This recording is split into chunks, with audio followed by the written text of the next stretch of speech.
All right. What is up, everybody? We are so back. We are back for another episode of the Good Time Podcast. We've been gone for way too long, and we apologize. And I know we said a couple episodes ago that we were going to stick on a schedule and release episodes every Monday. And I promise you, we tried. It's just, you have no idea how difficult it is to keep a podcast going with two guys who are touring. And one guy I've been flying around all summer. I've taken about 45 flights this year. It's August 23rd. That's wild. And Joe just spent 5 weeks in a van. And when you're touring in a van, it's really hard to find anywhere to do a podcast. And then just with the schedule I've had, it's just like literally it's like, unless you want to hear a dog shit podcast where we're like on an iPhone, trying to make it happen, which we don't want to do that. But I do think that moving forward, I'm not going to make any promises. We might have to lower the output. Maybe once a week was a little too aggressive for at least where we are right now. But we are going to try to be more consistent with it. We will be more consistent with it, especially because Joe has a little bit of news to like kind of soft launch on this. Yeah. Joe, what have you been up to this summer? How did your tour go? Well, the tour was, standard practice in terms of being on tour, especially in a van and, going around the country. And it's hard, man, as you know, you paid your dues. But I'm actually going to kind of announce here on this pod that I'm stepping away from the band, from Dropout Kings, because of multiple reasons. I mean, the first time I left the band, because some people know I rejoined when Adam passed away because I just wanted to honor him and kind of get back with the boys. And it's been a year of that. And I'm just having the same feelings of like when I left the band the first time. I just want to focus on my business and my Cowboy Drummer brand and doing that, because when I go on tour, dude, it's so hard. You talk about how hard it is to maintain the pod schedule. It's so hard to do my Cowboy Drummer thing, and because that's how I make all my money. I'm a full-time content creator, and it's tough out there. So, Bro, I'm not gonna lie. For the past the whole time you were out, because obviously I subscribed to your YouTube channel, and I'd see you posting shit constantly, and I'm like, this guy is a machine. Like the way that you can just find the time and more than finding the time, finding the will to like make a goddamn like recap video or like a day in the life video or whatever. It's like, it's a ton of work, man. So I applaud you for that. And you guys, people listening might be thinking, oh, well, if he had time to do that, why didn't you have time to do a podcast? Well, the problem with doing a podcast is you need really good internet. Like you need stable internet, you need a quiet room, and those are two things that are quite literally impossible to find on a van club tour. Unless you're bringing a damn Starlink around with you and a ISO booth, Right. it's quite literally, it's just really hard to do that. So yeah, it's a lot easier for dude, Anthony, yeah. right? Like when you're on tour, we did that a lot because you're in like a nice hotel, you got your own room. It's easier. Yeah, But yeah, so at this like level, it sucks. Yeah, like when I'm on tour, especially like once the tour is up and running, and you're just kind of on normal protocol, like hotel, venue, bus, hotel, venue, bus. It's pretty easy on a day off, or honestly, even we've done them on show days. We've recorded podcasts on multiple show days of mine where it's like, oh, my lobby call's not until 4 p.m.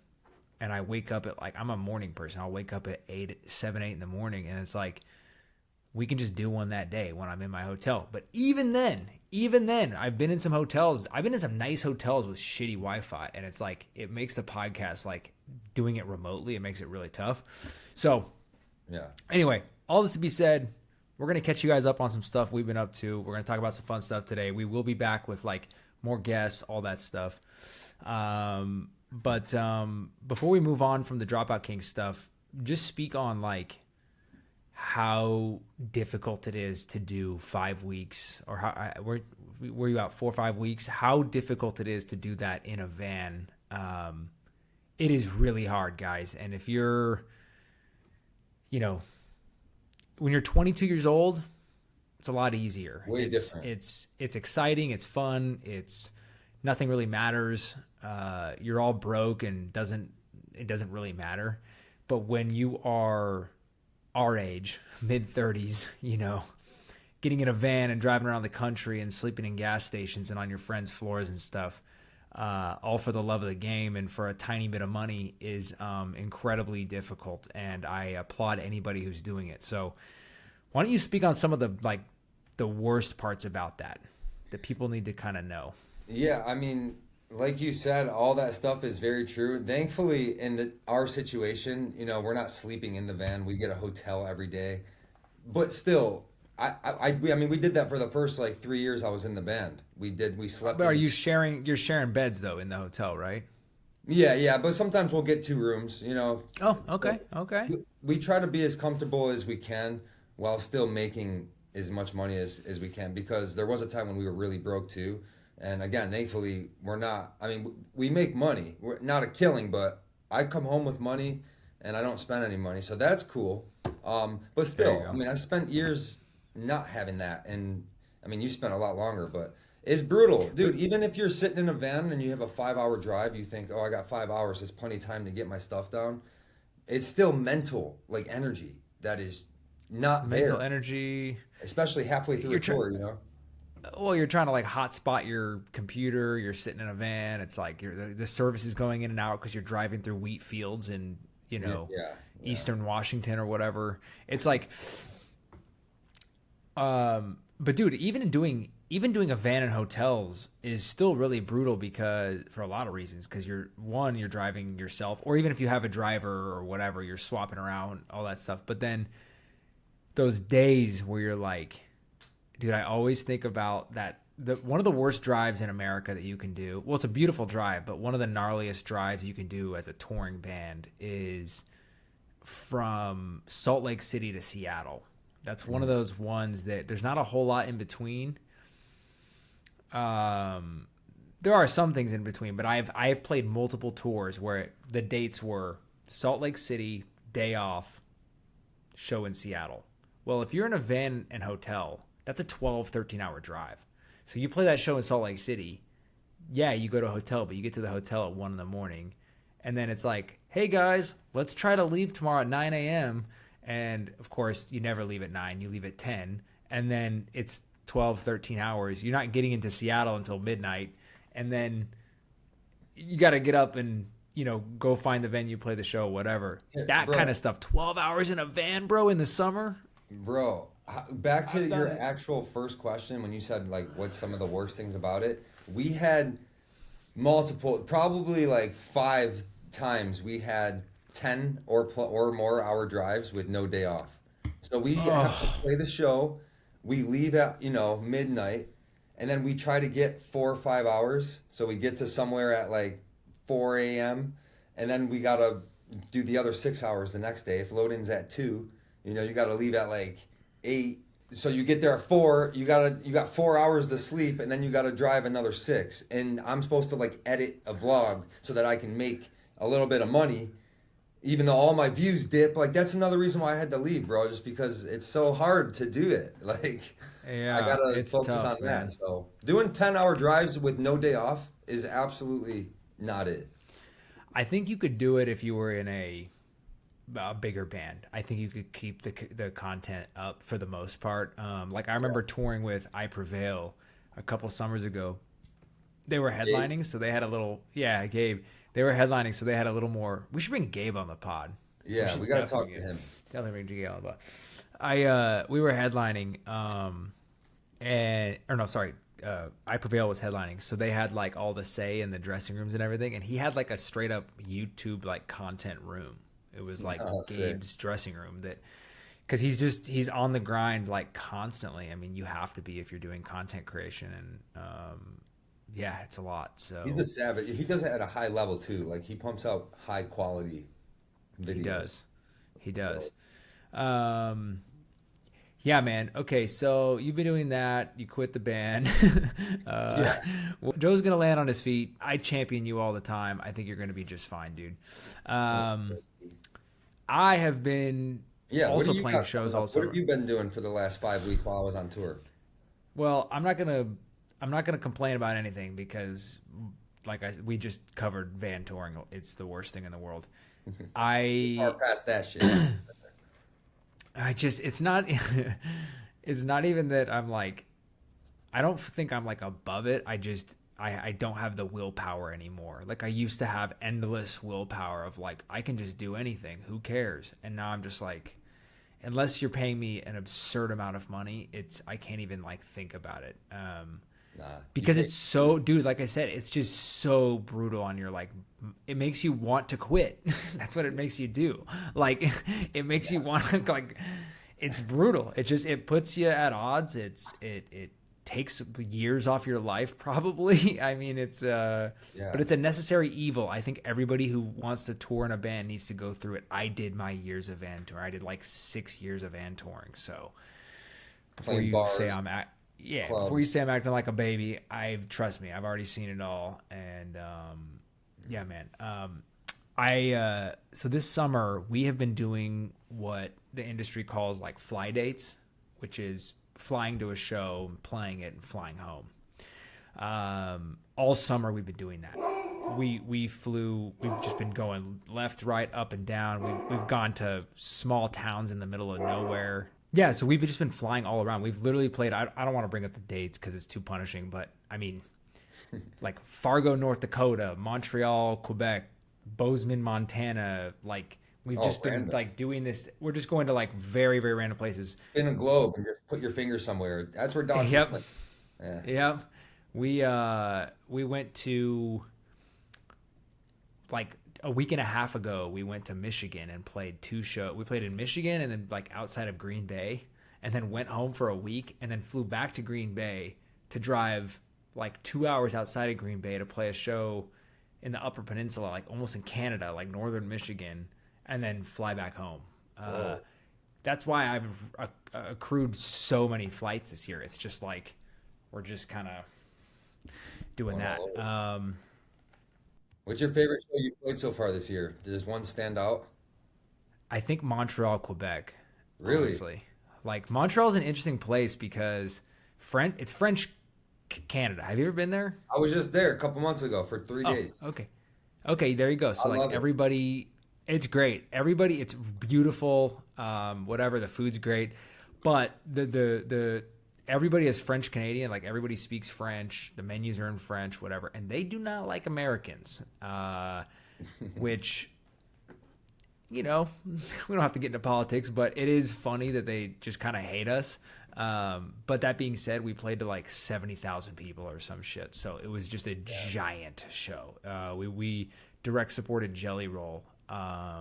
So me and Cody hung out. And we talked about the podcast. He'll come on the podcast too. So again, like I said, I promised guests are coming. It's just, dude, our lives have been chaotic. Yeah. So even this podcast we're doing right now, I was like, I forgot. Like it feels like Sunday. It feels like I blink and it's Sunday again. I blink, it's Sunday again. It's like, dude, We what got to is get going one. on? What did we take a month off? Was it 4 weeks we missed?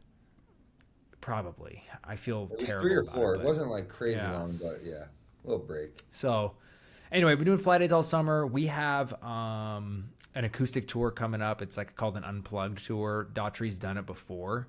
And it was really successful and really awesome. We go back, we play a bunch of old bangers from the OG albums.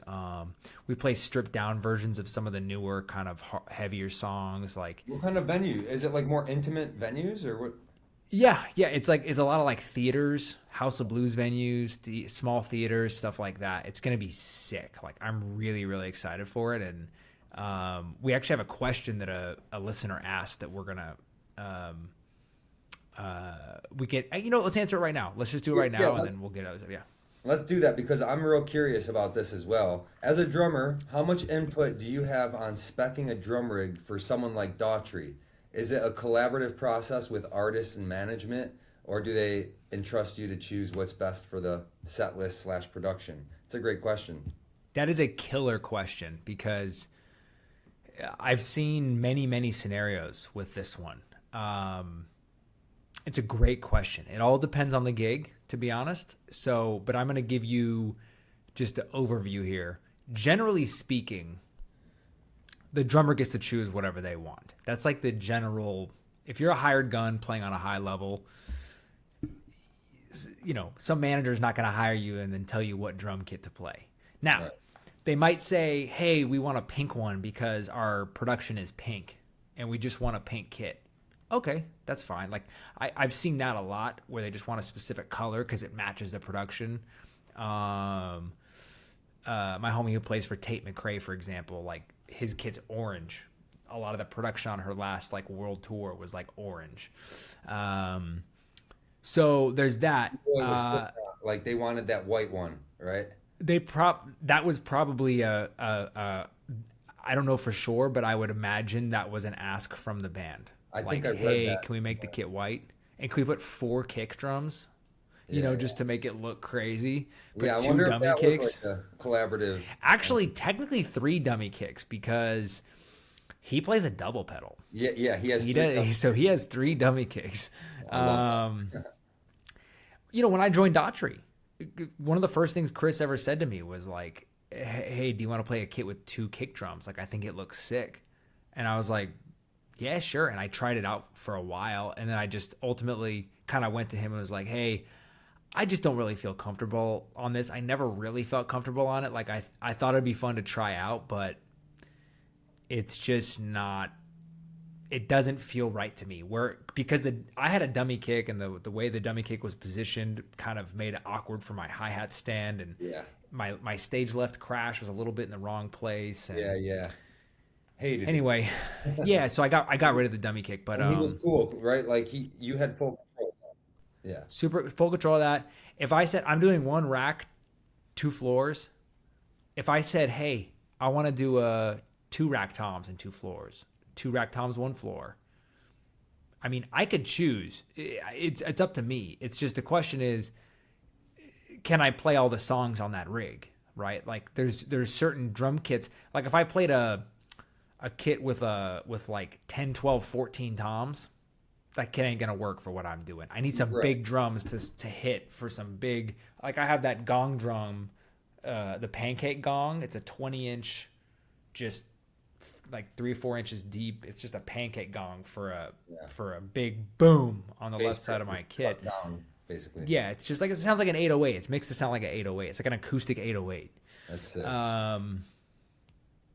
So like stuff like that, and that was one of those things that was on the gig before I got there, and I never played with a gong drum, with a pancake gong, but my drum tech Andrew was like, you know, and Chris or whatever. Like, I just showed up and they're like, hey, this would be cool in the rig. And I was like, all right, and I just threw it in there. Like, yeah.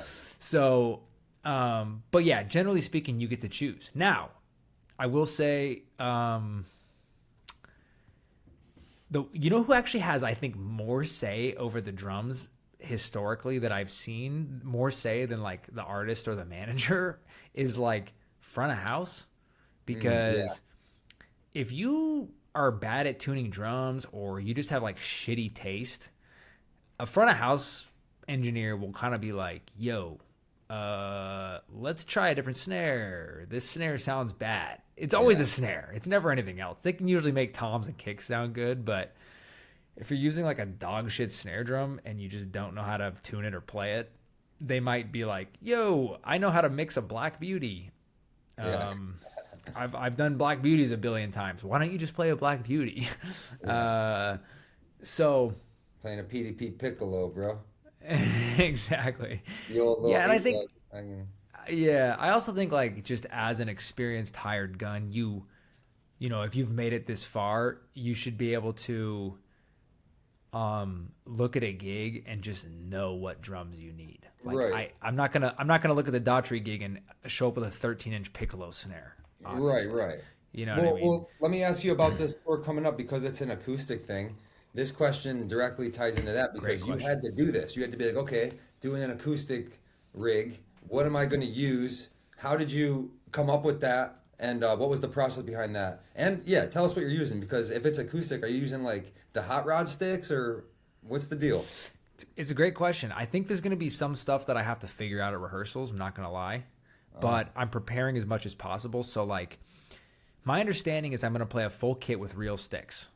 That's my understanding. I'm going to try to keep it that way. I don't particularly, I mean, I hate playing brushes. I'm not going to lie. Like, I hate brushes. It's just not for me. Like, when you, for like jazz drumming and like, they're like, you know, brushing it on the snare and all that shit, like, cool. But I'm not, I don't, there's no need for that in a Daughtry song. I think the furthest I'll go is if they decide, oh, we really want to knock this sound down. Like, this song in particular, we want to really knock it down. I could see myself using some hot rods. You know what I'm talking about? Those like bundles of sticks. Yeah, a little They're bamboo. called hot rods, right? Yeah, yeah. I think that's like the general term for them or whatever. Yeah. And then I'm gonna get some mallets for like cool, like for those songs with like really long intros where you can do like mallet washes and stuff like that. But to answer the question, I hit up Pearl. You know, it's funny. I literally just got home from. I had lunch with my Pearl rep, John. He's in town, and he goes, "Dude, this is my favorite rewrap I've ever done. What I did with your President series." So I ordered a Pearl President series, which is like their modern take on like a vintage kit. And my normal rig, like I said, it's a 22, 13, 16, 18 with a gong drum and 3 crashes, okay, and a SPD. This rig is going to be 22, 13, 16, so no second floor tom, no gong drum, only 2 crashes and a ride.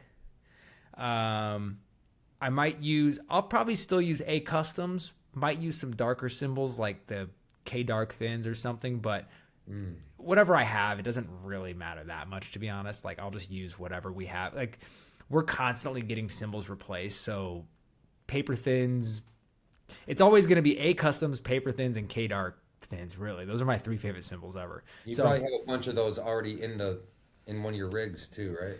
Exactly. You can look through and be like, yeah, we're gonna slap these on. Boom. Yep, exactly. And then I'm going to have probably a side snare with a big fat snare drum on it, just to make it a big fat whooshy. And I think I might use the Vinny for that, the snakeskin Vinny Paul, just because it looks fire and it's deep. It's a 8x14. Hell yeah. So throw a big fat snare drum like one of the donut guys on there, or maybe What's your main whatever. snare gonna be? I don't know yet, but I think it's not gonna be the thick brass. So like for you gear freaks, you know, if you're doing an acoustic tour, can you play a thick brass, a thick shelled metal snare?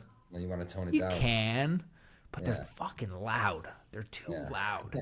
And so I think what I'm going to do is I'm bringing 3 snare drums with me. I'm bringing the Vinny. I'm bringing a Pearl Duo Lux, which is basically, it's very similar to a Black Beauty. It's a thin brass shell.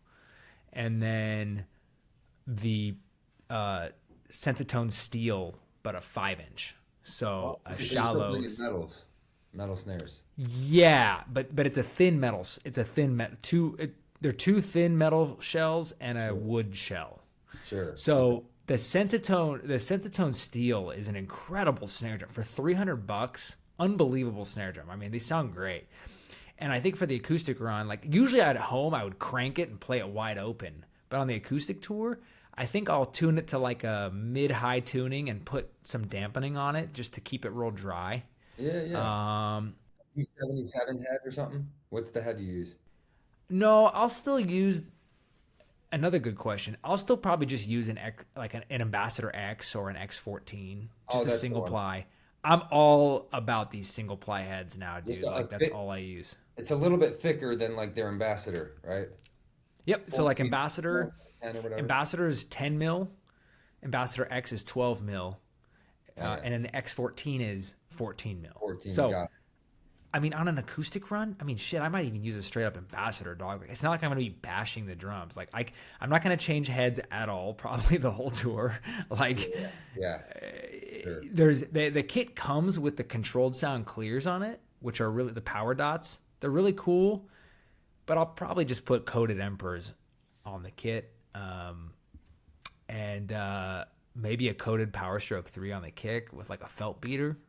You know, Okay. This is the kind of stuff I love. Like, I love fucking around with the rig and making it work for whatever you You know, gotta do. whatever the gig is, whatever the scenario is, whatever the, vibe is. And I think this kit's really, it looks gorgeous. And Yeah, you sent me a I, picture of it. I'll put it on the screen for anyone watching on YouTube. But do you have the kit with you now, or did you ship it I through? don't have it with me. It's at the Pearl headquarters in Nashville. We're rehearsing in Nashville the first week of October. So, Ah, like, okay. I'm gonna go pick it up. But John showed me a photo of it today. It's set up in his. He set it up in his office because he loves it so much. He just like literally rigged it up in his office. And basically, the Pearl President series doesn't come in black. But they wrapped it in piano black for me, and then they kept the hoops on like a silver sparkle. But it's Right. that old Pearl logo that actually says Pearl, the Pearl badge that actually Yeah. says Pearl. Yeah. It's Um, different from the yeah, bass drum man, logo one that says Pearl, because that one's more like fancy. The it's one on different, the drum is just a like little bit straight different. text, Pearl. Yep, yep. Yeah, it looks sick. Yeah, no, Yeah, that's I'm gonna be. psyched on it, You man. sent me a picture of the bass drum. That's what it was. But Yeah. regardless, Yep, all yep, the yep, hoops yep. and that. Yeah, he showed me the full rig today. Dude, it's so Wait, fire. so I'm why really did you excited. think? Why did you think to get the President series for the acoustic run as opposed to some of the other things? I mean, you could get anything from Pearl for that gig, so why that one? I mean, to be honest, I wanted one of those kits no matter what. Like I just wanted one. Yeah. And I had no excuse to buy one or to get one, I mean. And this was just a perfect excuse to get one. Okay, It's like, why not perfect. just Yeah, it was kind of like one of those things where it's like I just want it, like it's a different shell makeup. Like look up the Pearl President series. They're cool. They're really cool drum kits and they're cheap, dude. They retail for like $1,400. So look those up. They're really badass. They're just kind of like a vintagey vibe, you know. I don't know how else to explain them, but could I go out and play the Pearl Masters on that? Sure, of course I could. Like, but here's another thing: the way we're gonna tune the drums, the way we're gonna like rig them up with different heads and all this stuff. It's like now we can keep, because I have an A rig and a B rig. Now I can keep my A rig and B rig just as is and put them in a corner somewhere, and then take this like unplugged rig out on tour with me. Yeah. And it'll just, it'll be cool. So I officially now have, let's see, 1, 2, 3, 4, 5, 6, 7. I think I have 8 drum kits now Do you? officially. How many of them are pearls? Um, You got like four or 1, five 2, records? 3. I have 4 Pearl kits already. I've been with Pearl for 2 years, and I have 4 Pearl kits. And you could just hit them up and And get. extras. And extras. I got a few extra kick drums in my closet and a few extra toms. I Okay. could probably make a 5th kit, honestly. Okay, you got some So, add-ons from other kits, yeah, or yeah. like taking away your dummy kick. You still have that kick chilling somewhere. Yep, I have 2 because we had an A rig and a B rig dummy Yeah, kick. so you So got I have one 2 side. I have 2 kick drums in my closet that are they're from my old rig, and then I have like a random extra like couple toms and stuff. So yeah, I could probably build a fifth rig. But you know what I want to do though is I want to like I've gotten so much Pearl stuff. I want to like save my asks for a while and wait like 2 or 3 years and then just get one absolute just like Crazy. god tier some City Custom. wild Music City Custom, something crazy with a finish that like no one's ever seen. Like I want to do something like bonkers, like a custom weird paint job that like no one's ever seen, a color they've never done before, something that's just like, off the wall. You know how like Brian Fraser Moore comes out, he has that gray like spaceship kit that he has. Do you know what I'm talking about? Oh yeah. Am I talking about the right guy? Yeah. Yeah, yeah. But yeah, man. So anyway, things are going well. We got shows coming up. Check out the Daughtry website. We're gonna keep this one short today because this is kind of a catch up / like getting back on the path. Let us know in the comments if you have any questions or what guests you want to hear. And we will definitely have another episode out next week. And then, but before we finish this, let's talk about the Guitar Center drum off. Did you look into this at all? Oh yeah, dude. I tried to keep up with it. I was on tour like during pretty much all of it, but I saw that. Who's the kid that won? He's really good. I didn't keep up Jonathan with it something. as much as I should have. No, it's okay. I tried to look. Here's the thing. I tried to keep up with it, but I just feel like I don't think they did a great job with the marketing. I feel like it could have been Jonathan Fortson. Shout out Jonathan Fortson. Dude, I went to go watch his final performance. They scheduled the final performances in LA, and they put this like all-star cast of like judges and whatever. Bill Burr was there. John Stamos was there. Hey, let's stop including John Stamos in drum stuff. I'm just gonna say that here. That you don't get to just John Stamos. I know you're never gonna listen to this podcast, but you don't get to be an actor forever and be an incredibly mediocre drummer and then just like snap your fingers because you're famous and get to be injected into like drum culture and have Ludwig hand deliver you fucking snare drums. Okay, that's not that is a tough one. So I'm sure you're a great guy, but the culture of drumming, I just think that, like Bill Burr, for example, Bill Burr's so humble about it. He plays drums, but he's like, dude, I suck. I just want to have fun. I think Meshuggah's cool. Like, whatever. So John Stamos was pretty. I was surprised to see he can play a little though, right? He's like, no, he's not bad. Like, he's a decent drummer for sure. Yeah. I just, and I'm not like trying to be an aimless hater here. I just like, I am a gatekeeper. I'm sorry. I gatekeep drum culture, and I guess for eyeballs, it's Hollywood at the Fonda Theater, whatever you want to bring. If John Stamos wants to go, you're not going to say no to John Stamos going. I do wish I had gone to it. I was out of town because I was playing a show. I would have gone and just hung out because there was so many homies there, and like a bunch of the industry was there. But what they did was they made the finalists come out and play with a band and then do a drum solo. But it was like a pre-rehearsed thing. Yeah, I'm going to send you the link to the guy's like final performance, but kind of a weird format, but I just feel like the whole play, like with actual musicians to see how they played in a band, right? Like and judge that part of the judging. I guess, but to me, I just feel like it kind of lost its sauce. Like, I mean, I don't know. I just feel like the whole vibe of the thing, and then you have to be a true amateur. You can't have any endorsements, which I found was funny because there's so many of these like small brands that give out endorsements, like we've talked about for a million podcasts. Like, imagine being one of those people who's like has a tertiary like 10% off TRX Cymbals endorsement, and you're like, oh. Can't do the Guitar Center drum off. I'm a sponsored drummer. It's like, or like that what is it? Beato? Not Rick Rick Beato? No. There's like that drum company that yeah. Have you seen them? Dude. Yeah. Yes.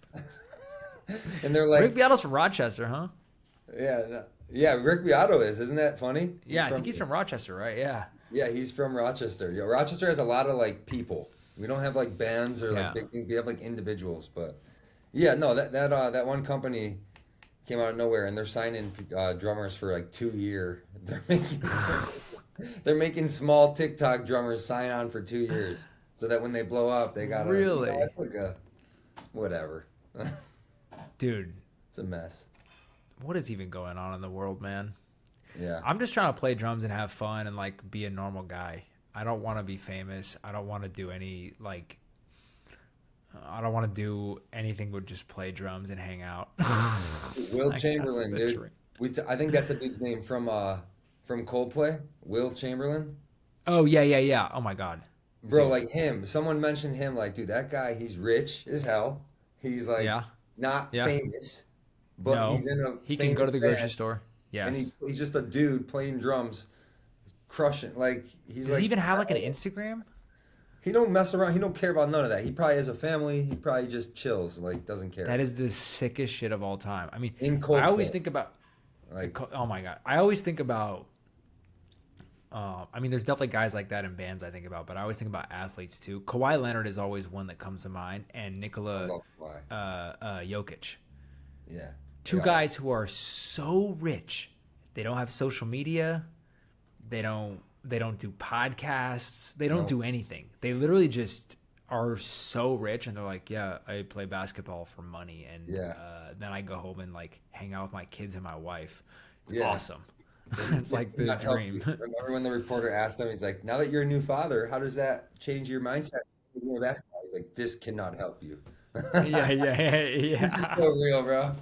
It's so good. Yeah, he's And great. like it's so good. And then I see guys like, I mean, I love LeBron. I mean, anybody who knows me knows I love LeBron, but it's like LeBron just got into golf like a year ago and he already has a golf YouTube channel. And it's like, bro, can't you just, I love you, Bron, but can't you just play golf, dog, for fun? Like, why do you got to have cameras following you around and make another fucking YouTube channel and like, just go play golf for fun. Like, what do you need to do this for? What is this for? You Yeah, know? right. That's interesting. His PR team probably came at him, but I mean, still he signed on to it. But yeah, we're going down a whole basketball rabbit hole here.